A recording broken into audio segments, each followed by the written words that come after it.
Welcome to day 6 of maths wizard. Again आज हम यहाँ पे डिस्कस करने वाले हैं क्वेश्चंस।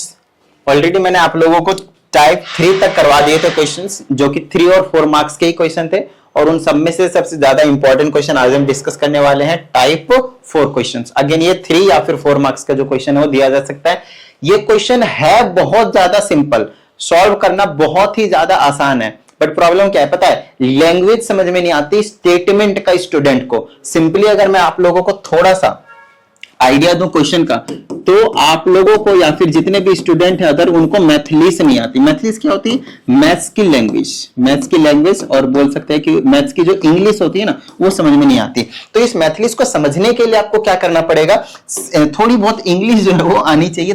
अरे सारे नहीं गायब होना भाई, सारे गायब नहीं होना। तो इनको थोड़ा सा समझने के लिए हमें ना इंग्लिश थोड़ी सी ठीक ठाक होनी चाहिए, बहुत ज्यादा नहीं लेकिन ठीक ठाक होनी चाहिए कि एक्चुअली स्टेटमेंट क्या क्या रहा है, एटलीस्ट वो तो हम समझ सके ना। और इसको ना थोड़ा सा रियल लाइफ से रिलेट कीजिएगा। मैंने आपको स्टार्टिंग में बताया था कि कंप्लीट चैप्टर आपके पास रियल लाइफ से इंस्पायर्ड है, जिसकी वजह से आपके पास यहाँ पे जो है वो देखने को मिलेंगे, जो भी चीजें वो रियल लाइफ से कनेक्ट कीजिएगा। कहा जाता है कि एक ट्रेडर है, मार्क्ड प्राइस किसी भी एक रेफ्रिजरेटर का 15,680 रुपए, 15,680 rupees, and this amount is exclusive of GST, मतलब इसमें जीएसटी को इंक्लूड नहीं किया गया है। जीएसटी रेट भी दे दिया इन्होंने कि 12% है। कहता है गगन कोई कस्टमर है और इसके लिए रेफ्रिजरेटर के लिए पूछता है किससे, ट्रेडर से, ये रिड्यूस करो मार्क्ड प्राइस में तो रेफ्रिजरेटर का, और इस हद तक आपको मार्क्ड प्राइस को रिड्यूस करना है कि अगर मैं जीएसटी को मिला दो तो वो इक्वल हो जाए किसके, मार्क्ड प्राइस के इक्वल हो जाए। क्या इतनी बात समझ में आई? तो मेरी बात ध्यान से सुनिएगा, थोड़ा सा समझ में आएगा। एक बात बताइए, अगर किसी का मार्क्ड प्राइस मान लेते हैं 1000 रुपीज है, कितना है एमआरपी, एमआरपी जो है, पहले एग्जांपल दे रहा है कि अमाउंट से रियल लाइफ से सिचुएशन करके, ये भी रियल लाइफ का ही है, लेकिन इसकी लैंग्वेज की वजह से आपको शायद समझ में नहीं आ रहा होगा। एक एग्जांपल देता हूँ छोटे अमाउंट से थोड़ा सा। अगर मान लीजिए कि अमाउंट किसी शॉप पे गए आप और उसकी कोई भी चीज आप खरीदना चाहते हैं, वो 1000 रुपीज का, लेट से, ठीक है, 1000 रुपए का। अच्छा, अगर ये 1000 रुपए का है और फिर कहता है कि ऐसा है, मैं ना इसमें शॉपकीपर बोलता है कि इसमें 10% का जीएसटी लगेगा। कितने का जीएसटी लगेगा? 10% का जीएसटी लगेगा। तो ये अमाउंट कितने का हो जाएगा? 11,000 का हो जाएगा। बोलो हाँ या 1100 का हो जाएगा, 1100 का हो जाएगा। 1000 रुपीज का था और 10% जीएसटी मतलब 100 रुपीज, तो 100 रुपीज और ऐड कर दिए तो 1100 हो जाएगा। क्या इतनी बात समझ में आई? ठीक है, डन है। अब ये जो कस्टमर है, कोई भी कस्टमर आप है, आप गए शॉपकीपर के पास, उन्होंने बोला कि एमआरपी इतना है और जीएसटी इतना, 1100 आपका बिल बैठेगा। लगे सर हमारे पास ना 1100 नहीं है, हमारे पास 1000 रुपीज ही है, 2 500 के कड़क नोट लेकर आया हूं, अगर आप सामान देते हो तो बताओ।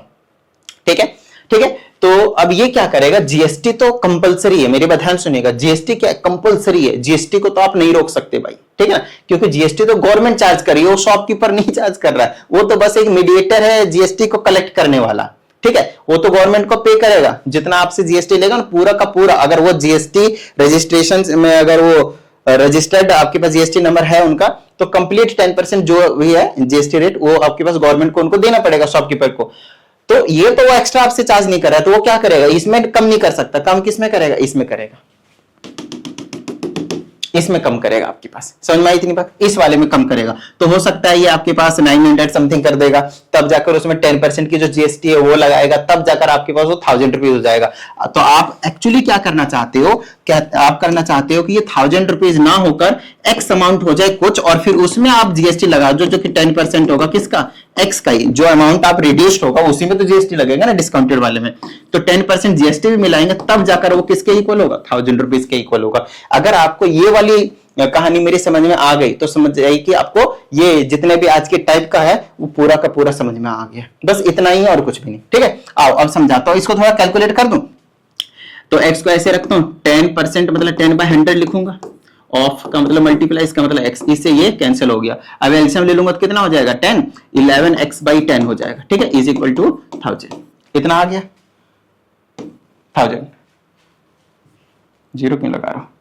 तो यहां से आ जाएगा आपके पास 11x इज इक्वल टू 10,000, और यहां से x आ जाएगा आपके पास 10,000 डिवाइडेड बाय 11। क्या इतनी बात समझ में आ गई? अब 11 से हम डिवाइड कर देंगे, 11 से डिवाइड कर देंगे तो 11 9 99, 1 बचा 10 बन गया, नहीं जा रहा है, 0, फिर 11 में 99, 909 रुपए के आसपास का जो है आपके पास, डिवाइड करके देख लीजिएगा, डेसिमल में आ जाएगा, एग्जैक्ट अमाउंट आपको पता चल जाएगा। 909 रुपीज का आसपास में आपको जो है वो देना पड़ेगा। तो कितना रिड्यूस किया इन्होंने, लगभग 91 रुपीज, है ना। तो 91 रुपीज का आपको इन्होंने क्या दे दिया, डिस्काउंट दे दिया, फिर रिडक्शन अमाउंट हो गया ये 91 रुपीज, ताकि 909 का दिया और 10% का उसमें जीएसटी लगाकर आपको 1000 रुपीज का पकड़ा देंगे। ये समझ में आई इतनी बात, डन है। तो जब भी कभी आप शॉपकीपर पे जाते हैं ना, जो रजिस्टर्ड जीएसटी नंबर जिनके पास होता है, तो वो हमेशा ऐसे ही बोलता है, ऐसे ही करता है एक्चुअली, बताएगा कुछ, उसमें जो रिडक्शन होगा ठीक है, बोलेगा हम मैनेज कर देंगे। तो जीएसटी तो उतना फिक्स रहता है, लेकिन वो अपने जो भी एमआरपी रहता है उसमें से रिडक्शन करके और जीएसटी को लगाकर उसी एग्जैक्ट प्राइस पे आपके पास जो है वो ले आता है, ठीक है।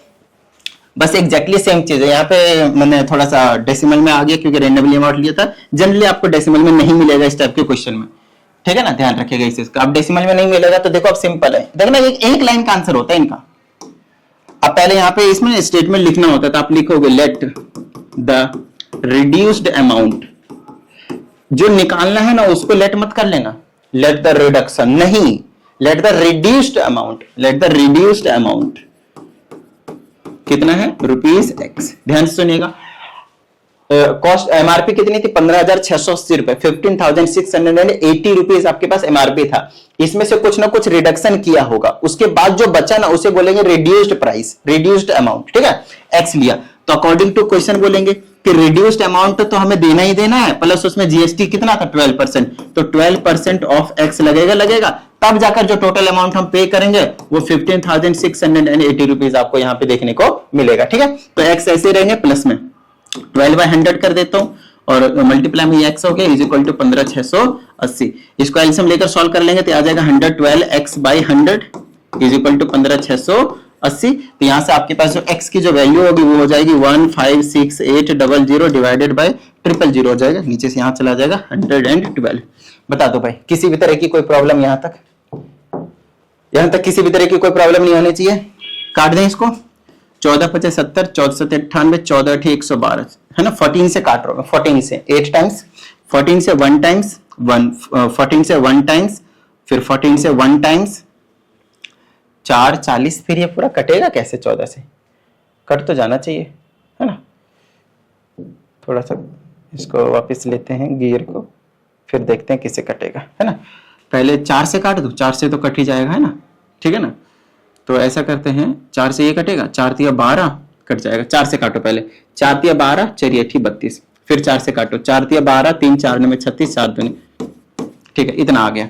अब ये किससे कटेगा, 2 से काटो पहले, फिर 19 से काटेंगे, 2 से काटेंगे इतना, 2 से काटेंगे एक बार में, फिर 9 बार में, फिर 6 बार में, 1 2 3, ठीक है। अब 19 से काट दो, 19 से यार ये पूरा कटेगा नहीं है, तो डेसिमल में आ रहा है, डेसिमल में तो नहीं आना चाहिए था, पर ठीक है, अगर आ रहा है तो क्या करें। 15,680 था ना, 15,680, 15,680, बात तो सही है, कहीं पे कोई मिस्टेक तो नहीं है। x 12/x, एलसीएम लेंगे तो 112/100 ही आ जाएगा, सही बात है। चलो कोई नहीं, करते हैं आगे, डिवाइड करते हैं। कंप्लीट तो कट जाना चाहिए था, शायद ये नहीं कट रहा है, एक बार फिर भी मैं चेक कर लेता हूँ डिवाइड करके। 196 1 2 3 डिवाइडेड बाई 19, पूरी तरह नहीं कट रहा है, 10,315.78 बन रहा है। एक्स क्या है आपके पास, 10,315.78 ऐसे कुछ बन रहा है आपके पास रुपीस में अमाउंट। तो ये क्या आपके पास रिड्यूस्ड प्राइस आया है। बच्चे ना यहीं पे आंसर छोड़ देते हैं और ये एक बहुत बड़ी मिस्टेक होती है। इन्होंने पूछा क्या है उस पर थोड़ा सा आपको फोकस करना है। आपने इसको थोड़ी एक्सलेट किया हुआ था, आपने रिड्यूस्ड प्राइस को एक्सलेट किया हुआ था। ये क्या रिडक्शन पूछा आपसे कि कितना कम किया है, तो आप यहाँ पे देख लो कहाँ गया, ये था टोटल अमाउंट आपके पास। तो इस टोटल अमाउंट में से इस वाले को अमाउंट को हटा दो, तो जो बचेगा, है ना भाई, था 15,680 का, कुछ ज्यादा रिडक्शन नहीं निकल गया। चलो छोड़ो, अगला क्वेश्चन करेंगे तो पता चल जाएगा कि क्या मिस्टेक है इसमें। अगर मेरे हिसाब से तो कुछ मिस्टेक दिख नहीं रहा मुझे, बट फिर भी डेसिमल में आ सकता है, ऐसी कोई बड़ी बात नहीं है। तो 10,000 के बाद जो भी है ना, चाहे 5,000 के आसपास, 5,500 के आसपास है, तो वो आपके पास जो अमाउंट है वो आपके पास रिडक्शन आएगा। इसमें से इसको जस्ट आप सब्ट्रैक्ट कर लीजिए। एक बार इसको देखिए, यहाँ पे मेरे हिसाब से इसमें आ जाएगा। सेम क्वेश्चन है ये भी अगर आप नोटिस करें तो बिल्कुल एग्जैक्टली सेम क्वेश्चन है, ठीक है ना, जस्ट डेटा चेंज है आपके पास। वहां पे 12% की जगह पे ना 18% आपके पास जो है वो होना चाहिए था, 18%। तब जाकर शायद हो सकता है मिसप्रिंट हो, नो प्रॉब्लम, इसको कर लेते हैं। कहता है कि मार्केट प्राइस है किसी भी वॉशिंग मशीन का कितना, 18,900, 18,900, नो डाउट वही सेम टू सेम क्वेश्चन है। तो आप फिर से लेट करोगे, लेट रिड्यूस्ड प्राइस किसका, ऑफ वॉशिंग मशीन, और वो कितनी आपके पास, एक्स रुपीज आप लेट करोगे, रुपीज एक्स लेट करोगे। अच्छा उसमें आपके पास जीएसटी कितना, 18%, तो 18% ऑफ एक्स 18/100 कर दिया ना, फिर जाकर दोनों को मिलाकर बिल्कुल सेम टू सेम क्वेश्चन रहता है, ठीक है ना। कितना आ जाएगा अमाउंट, 18,18,900। बताओ भाई किसी भी तरह की कोई प्रॉब्लम, सिंपल है। चलो इसको सॉल्व कर दो, तो आ जाएगा 118x divided by 100 is equal to 18900। तो यहां से x की वैल्यू निकालेंगे तो 18900, और ये 20 और आ जाएगा यहां से, और डिवाइडेड बाय 118 आ जाएगा। फिर से इनको कैंसिल करो यार, डेसिमल में मत आना भाई, दिक्कत होती है। 8 2 10, तो चलो पहले 2 से काट लेते हैं। 2 से काटेंगे तो कितना आ जाएगा, 2 5 10, और 2 से काटेंगे तो 59 टाइम्स में, ठीक है ना, सही जा रहा हूं। 2 से 5 बार में, हाँ सही है, यहाँ काटो, 2 से 9 बार में, 4 बार में, 5 बार में, और 1 2 3 0 आ जाएगा। तो x इज इक्वल टू 59 से काटो, 59 से कितने बार में कट जाएगा, 60 × 300 डिवाइड कर लेता हूं मैं 59 से, ठीक है, 945 1230 डिवाइडेड बाय, पूरी तरह से डिवाइड होना चाहिए, ये भी पूरी तरह से डिवाइड नहीं हो रहा भाई, क्या प्रॉब्लम है। ये आ जाएगा आपके पास 16019.9, इतना अमाउंट आपके पास जो है वो निकल कर आ रहा है, ठीक है, इतना अमाउंट आपके पास निकल कर आ रहा है। फिर से आपसे रिडक्शन पूछा था, तो ये आंसर मत छोड़ दीजिएगा। क्या करेंगे हम, ये जो 18,900 रुपीज था आपके पास, 18,900 था, उसमें से इस वाले अमाउंट को क्या करना पड़ेगा, सब्ट्रैक्ट करना पड़ेगा आपके पास, तब जाकर जो रिडक्शन है वो आपको देखने को मिलेगा। अगर रिड्यूस्ड प्राइस पूछता तब तो यहीं पे हम छोड़ देते, ठीक है। अगला और करते देखते, जब तक नहीं आएगा ना तब तक करवाता रहूंगा ये क्वेश्चन मैं आप लोगों को। आओ देखते हैं, बिना डेसिमल वाले क्वेश्चन ना बहुत सारे थे, पता नहीं ये वाले बिना डेसिमल के साथ क्यों आ रहे हैं। एग्जैक्टली सेम क्वेश्चन आप देख सकते हैं। तो पहले को हम x ले लेंगे, आप डायरेक्टली कर दूं मैं, x में मैं 28% जीएसटी है, उसको मैं 28 टाइम्स इस तरह से लिख दूंगा, और इज इक्वल टू में कितना आ जाएगा, 44800, ठीक है। इनको ऐड करूंगा तो 128 आ जाएगा, 128 आ जाएगा, 128x डिवाइडेड बाय 100 आ जाएगा, और इज इक्वल टू 44800 आ जाएगा, ठीक है। यहां तक चलो, x की वैल्यू आ जाएगी 44800, और 2 0 आ जाएगा, ये इधर से जाएगा, और 128 आपके पास यहाँ पे आ जाएगा। मैं डायरेक्टली डिवाइड कर लेता हूँ, मेरे हिसाब से इस बार तो एटलीस्ट आ जाए, 448 1 2 3 4 डिवाइडेड बाय कितना है, 128। हाँ इस बार आ गया आपके पास। तो सारी चीजें वही हैं, उनमें डेसिमल में भी आ सकता है आंसर, कोई बड़ी चीज नहीं है, स्टार्टिंग से बताते हुए आ रहा हूं। तो ये 35,000 जो आपके पास जो है वो देखने को मिला है। फिर से इसमें अमाउंट ऑफ रिडक्शन पूछा है, तो आप क्या करोगे, अमाउंट ऑफ रिडक्शन कैसे निकलता है, टोटल अमाउंट जो था 44,000 एमआरपी, उसमें से माइनस कर दो रिड्यूस्ड अमाउंट, तब जाकर जो अमाउंट ऑफ रिडक्शन जो आपके पास देखने को मिला, 5 और 4 9,800 आपके पास कम किया उन्होंने, डिस्काउंट दिया एक तरीके से, ठीक है। यहाँ पे डिस्काउंटेड भी और डिस्काउंटेड अमाउंट भी आपसे पूछा जा सकता है, कोई बड़ी चीज नहीं है। एक तो ये वाला क्वेश्चन है और एक ये वाला क्वेश्चन है। अगर आप नोटिस करें तो ये दोनों क्वेश्चन सेम टू सेम है। चलो ये वाला और मैं करा देता हूँ एक, तो एक तरह से 4-5 क्वेश्चन मैं करा देता हूँ, सही रहेगा। फिर एक क्वेश्चन आप लोगों को मैं दे दूंगा बिल्कुल सेम टू सेम लास्ट वाला, ठीक है। चलिए इसमें क्या कहा जाता है, मार्केट प्राइस है इतना है, फिर से सेम करूंगा, x प्लस 18/x 100 मतलब, और इज इक्वल टू में कितना हो जाएगा, 25,200, ठीक है। चलो रिड्यूस्ड अमाउंट पूछा है तो ये आ जाएगा, सेम ही आ जाएगा, तो 118x divided by 100 is equal to 25,200, और यहाँ से x की वैल्यू आ जाएगी 25200 डिवाइडेड बाय 4 0 और 2 इधर से जाएगा, 118 आ जाएगा। अब इनको फटाफट डिवाइड कर दो, समझ में आ गया होगा आप लोगों को, राइट। तो इनको मैं डिवाइड कर देता हूँ फटाफट, मे भी डेसिमल में आ जाए, कोई प्रॉब्लम वाली बात नहीं। 252 1 2 3 4 डिवाइडेड बाय 118, डेसिमल में आ रहा है, नो प्रॉब्लम, ठीक है ना, कितना आ रहा है, पॉइंट है।